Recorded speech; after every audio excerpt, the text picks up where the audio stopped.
Assalamu alaykum hurmatli kuzatuvchilarimiz, ijtimoiy tarmoq obunachilari, Bog'ot aka avtosavdo kanalini podpischilar. Bugun 2025-yil 13-oktyabr kechki 8:30 savdomiz o'xshadi. Bog'ot Tamir Jalolbek do'stimizga 2020-yilda ishlab chiqarilgan Nexia 3 mashinamizni naqd pula 107,5 million so'm berdik. Do'stim, rozimisiz? Roziman. Naqdnomalardan tashkil etaman menga. Rahmat. Gap ketgan kuyni. Nutqisi. Kelaverasizlar. Mashina yumshoq balonlar qo'yilgan, tonirovka ruxsatini 11 oy ruxsatlari bor.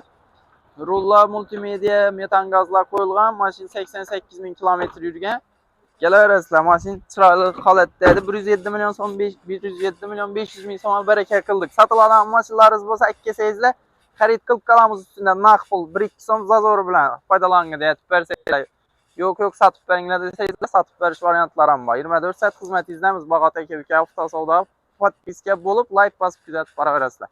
Rahmat, jonlaringiz sog' bo'lsin.